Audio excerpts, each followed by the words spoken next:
Assalamualaikum warahmatullahi wabarakatuh. Kami dari kelompok 4 yang beranggotakan Aisyah Wulandari dengan NIM 2343002 dan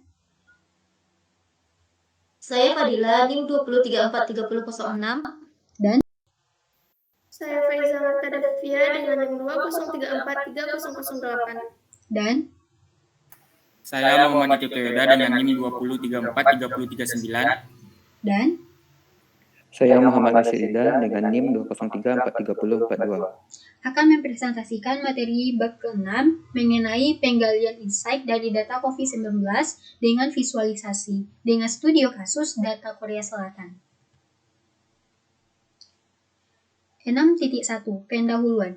Bab 1 juga telah membahas bahwa visualisasi data merupakan kegiatan penting pada tahap eksplorasi atau mempelajari data maupun untuk memaparkan insight yang merupakan informasi berharga atau menarik dari data. Jadi, salah satu pekerjaan penting seorang data scientist adalah membuat visualisasi dari data yang efektif dalam menjawab tujuan yang disasar. Tahap pembuatan visualisasi dari data itu ada 5. Yang pertama, merumuskan insight apa saja yang ingin digali dan disampaikan dari data yang dimiliki. Yang kedua, menentukan bentuk visualisasi apakah itu grafik, teks, atau tabel. Bentuk perlu dipilih yang sesuai dan efektif untuk menyampaikan tiap informasi dan audiens atau pembaca yang ditarget.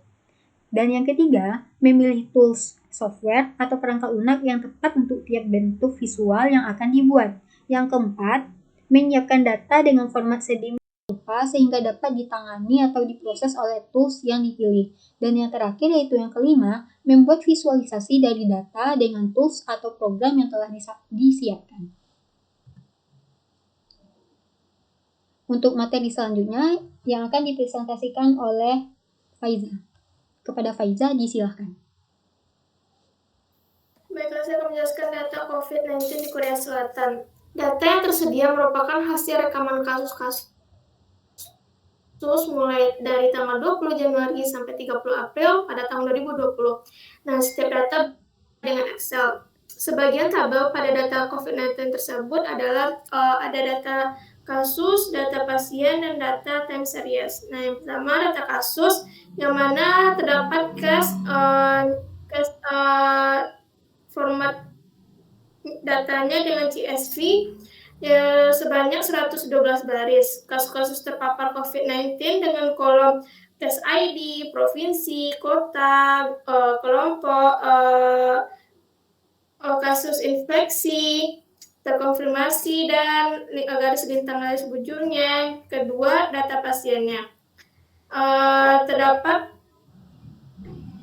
data dengan pasien info dengan format datanya CSV sebanyak 3.388 baris yang terdapat di dalamnya data epidemis pasien COVID-19 dengan kolom pasiennya itu pasien ID, nomor global, jenis kelamin, tahun lahir, umur, negara, provinsi, kota, penyakit, infeksi, dan lain sebagainya. Nah, pada data time series terdapat tabel time yaitu time CSV sebanyak 102 baris, data untuk status COVID-19 dengan case lanjut share. Dengan kolom date, time, test, negatif, confirm, release, and decisive. Terus ada time age-nya sebanyak 540 baris, yang mana terdapat data untuk status COVID-19 berdasar umur dengan kolom date, time, age, confirm, dan decisive. Terus time gendernya sebanyak 120 baris, data untuk status COVID-19-nya berdasarkan gender juga dengan kolom date, time, sex, confirm, and decisive. Terus time provinsinya sebanyak 1.734 baris, yang mana data untuk status COVID-19 itu untuk setiap provinsi dengan kolom date, time, provinsi, confirm, released, dan decisive. Terus bentuk-bentuk visualisasinya yang pertama yaitu garis, cocok untuk data time series dan memberikan trend, misalnya harga satu atau lebih saham dari tanggal ke tanggal. Yang kedua, plot tersebar yang mana cocok untuk menunjukkan hubungan antara dua nilai variabel, misalnya berat terhadap tinggi badan daripada pemain sepak bola. Yang ketiga, bar vertikal, cocok digunakan ketika ingin ditunjukkan nilai-nilai beberapa variabel atau kategori agar terlihat perbandingannya. Yang keempat, bar horizontal, sama dengan bar vertikal, namun lebih cocok digunakan ketika nama variabel atau kategori dari data panjang, misalnya nama provinsi. Yang kelima, ada teks sederhana. Jika terdapat satu atau dua angka penting yang akan dibagikan, visualisasi ini pas untuk digunakan. Lanjut. Nah, selain bentuk-bentuk di atas, terdapat juga bentuk visualisasi untuk kebutuhan khusus lainnya. Misalnya pertama, visualisasi data pada peta, visualisasi data pada titik tertentu, misalnya kota, kecamatan, rumah sakit, dan lain-lain, yang dilakukan dengan membuat simbol, misalnya lingkaran, yang proporsional dengan nilai data. Nah, pada peta, ada wilayah dengan batas-batas tertentu, atau provinsi atau wilayah yang lebih kecil. Visualisasi data dapat dinyatakan dengan isi warna area yang berdegradasi sesuai nilai data. Yang kedua, visualisasi graf. Yang dimaksud dengan graf ini di sini adalah sekumpul simpul atau vertices dan isi edge. Satu simpul mempresentasikan sebuah objek pada data tertentu, misalnya orang, dokumen, nomor telepon, transaksi, dan lain-lain. Sedangkan sisi mempresentasikan hubungan antar simpul, visualisasi graf dimaksudkan untuk mempresentasikan graf dalam bentuk visual. Next.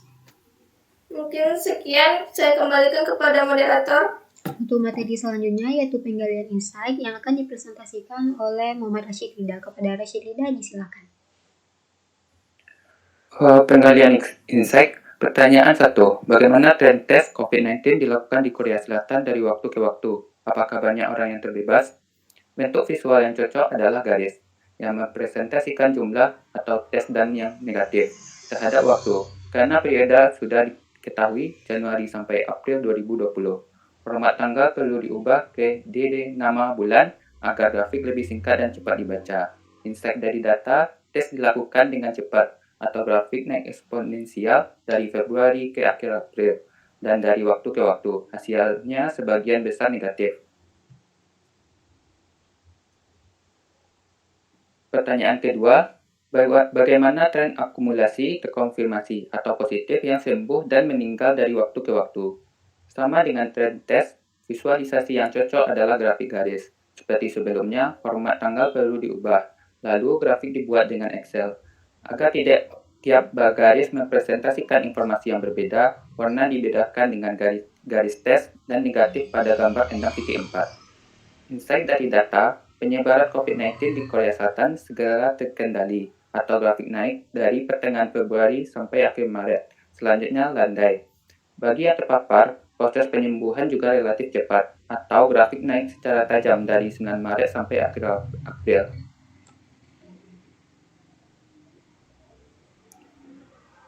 Pertanyaan ketiga, jika di banyak negara, pria lebih banyak yang terinfeksi COVID-19, bagaimana dengan di Korea Selatan?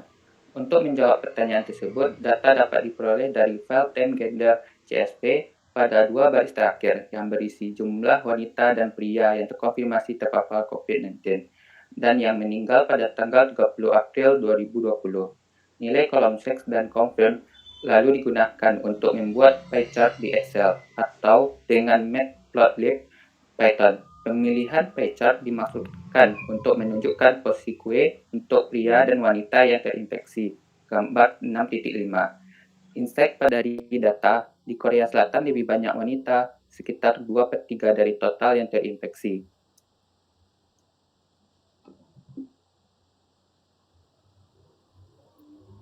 Pertanyaan keempat, bagaimana tingkat kematian dari yang terinfeksi? Apakah wanita yang lebih banyak terinfeksi memiliki risiko kematian yang lebih tinggi pula? Untuk menjawabnya, digunakan data 2 baris terakhir dari file Time Gender CSV. Persentase meninggal wanita dan pria dihitung dari jumlah per gender dan dari total yang terinfeksi dari kedua gender. Insight dari data, dibandingkan banyak negara lain misalnya USA, Italia, UK, dan Prancis, di mana risiko kematian mencapai lebih dari 5%, tingkat kematian akibat COVID-19 di Korea Selatan lebih rendah. Pria memiliki risiko hampir 2 kali dibanding wanita.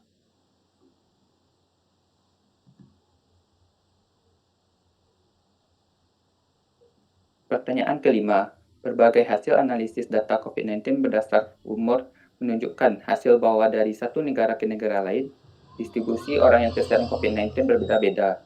Ada orang-orang yang mengira bahwa COVID-19 lebih banyak menyerang kaum tua. Bagaimana dengan di Korea Selatan? Bagaimana persentase tiap kelompok umur? Untuk memvisualisasikan jumlah terinfeksi pada tiap kelompok umur, dipilih grafik lingkaran agar perbandingan terlihat jelas. Insight dari data yang terpapar COVID-19 terbanyak di umur 20-an, kedua di 50-an, ketiga di 40-an.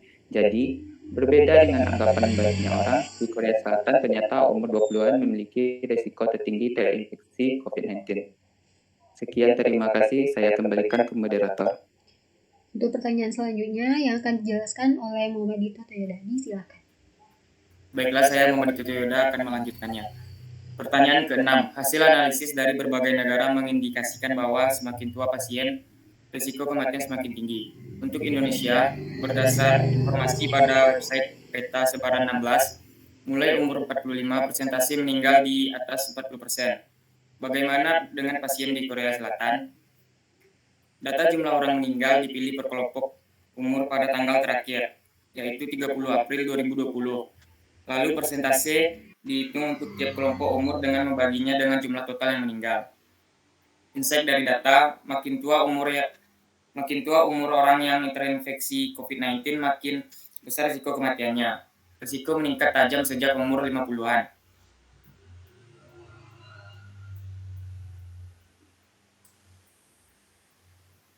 Pertanyaan ke-7. Korsel memiliki 17 provinsi. Apakah seluruh provinsi sudah terpapar? Bagaimana tingkat paparan terhadap jumlah penduduk?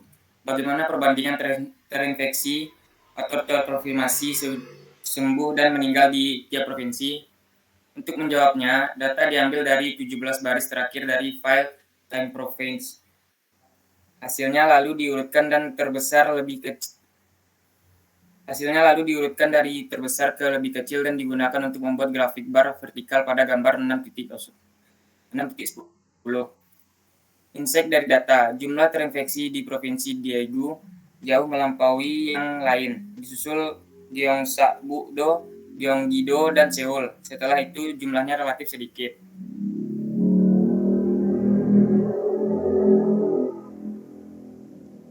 Pertanyaan ke-8. Jika pada gambar 6.12 ditunjukkan bahwa pada beberapa provinsi memiliki angka paparan yang tinggi, apakah lokasi mereka berdekatan? Perlu dicari tools yang dapat memaparkan peta distribusi per provinsi. Excel versi 2016 ke atas sudah memiliki kemampuan untuk membuat visualisasi distribusi pada peta. Namun pada saat membuatnya harus terkoneksi ke internet untuk mendapatkan dengannya peta. Pada gambar 6.13 diberikan hasil visualisasi. Insight dari data, sekitar Provinsi Daegu paparan cukup tinggi, jadi Daegu menjadi provinsi epicentrum COVID-19. Epicentrum terletak di sebelah utara. Provinsi Gyeonggi dan Seoul berdekatan.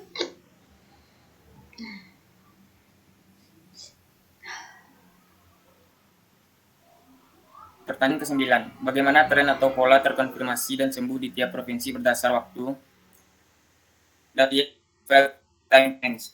Namun harus dipilih dulu. Pemilihan data untuk tiap provinsi, tanggal perlu diubah, lalu dibuat grafik garis yang menunjukkan tren. Grafik tunggal dibuat untuk Provinsi Daegu yang memiliki kasus terkonfirmasi atau terinfeksi terbanyak. Sedangkan provinsi-provinsi lainnya hanya menunjukkan garis tren. Insight dari data, di semua provinsi menjelang akhir April jumlah penambahan terinfeksi sudah mendekati 0. Penyebaran berhasil ditangani dengan baik. Selain itu, tren kesembuhan juga bagus, meningkat cepat dari Maret sampai akhir April.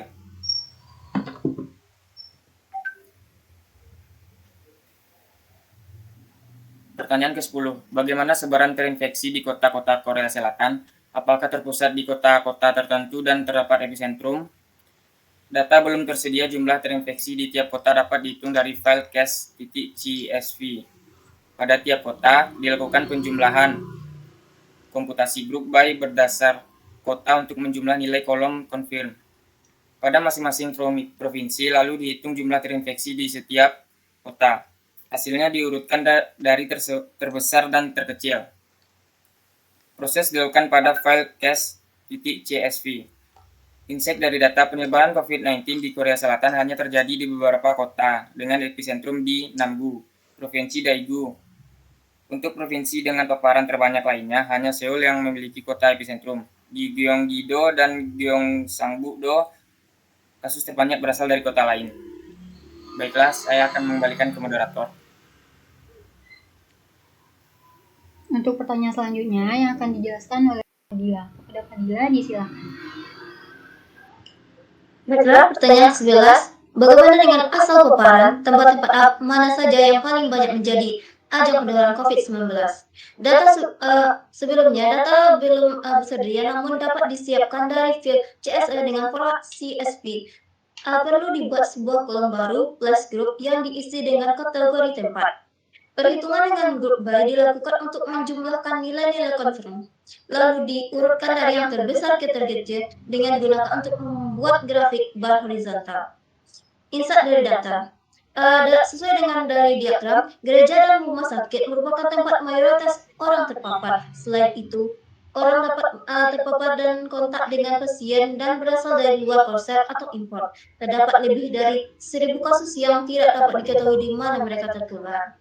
Selanjutnya, pertanyaan ke-12. Berapa lama orang terinfeksi COVID-19 akan sembuh? Apakah umur berpengaruh terhadap lama sakit dan dirawat di rumah sakit?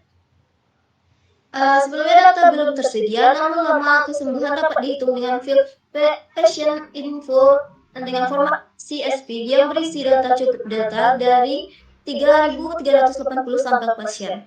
Lama pasien sembuh dihitung dengan cara mengurangi nilai relation data death dengan confirmation death.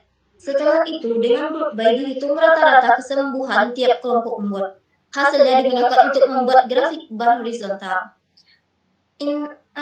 Insight dari data, rata-rata lama pasien sembuh lebih dari 20 hari dan secara umum naik berdasarkan umur. Peningkatan secara signifikan terjadi mulai umur 60.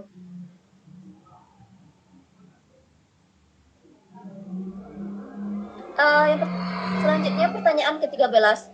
Untuk pasien yang meninggal, berapa lama pasien dirawat? Sebelum data tersedia, namun lama kesembuhan dapat dihitung dengan file patient info dengan format CSV. Kasus pada patient info dengan format CSV dipilih dulu untuk mendapatkan kasus meninggal. Dari sini hanya dapat ditemukan 60 kasus. Kemudian lama pasien dirawat dihitung dengan mengurangi nilai decrease death dengan confirmed death. Karena berdasarkan data dari 60 kasus tersebut, jumlah hari dirawat bervariasi. Perlu dibuat visualisasi berbasis statistik. Insight dari data. Lama pasien dirawat sebelum meninggal bervariasi. Terbanyak berada di lenteng 2-10 hari dengan median nilai tengah 5,5 hari. Angka 0 mengidentifikasi bahwa kasus tersebut terkonfirmasi pada tanggal yang bersamaan dengan konfirmasi terinfeksi. Soal terakhir yaitu pertanyaan ke-14. Bagaimana penyebaran COVID-19 di Korea? Apakah terdapat klaster-klaster? Jika ada, bagaimana klaster-klaster di tiap provinsi? Dalam rangka mencari klaster di provinsi, dilakukan dengan filter data pada patient info dengan format CSV untuk setiap provinsi yang memiliki kasus banyak dari pemeriksaan hasil filter. Ternyata di Provinsi Daegu, di mana jumlah terinfeksi banyak, tidak terdapat klaster. Ada kemungkinan sampel kasus di Daegu tidak lengkap. Klaster ditemukan di Provinsi Gyeonggi-do, Cheongyeongan, sesuai dengan gambar di samping. Insight dari data. Klaster tersebar 4 provinsi Korea Selatan memiliki jumlah terinfeksi banyak yang sudah dijelaskan di samping. Selain itu, seorang dapat menular virus hingga mencapai 51 orang. Sekian dari saya, kembali ke moderator. Sekian dari presentasi kami dari kelompok 4. Jika ada kesalahan mohon dimaafkan. Saya sebagai moderator undur diri. Saya akhiri dengan Assalamualaikum warahmatullahi wabarakatuh.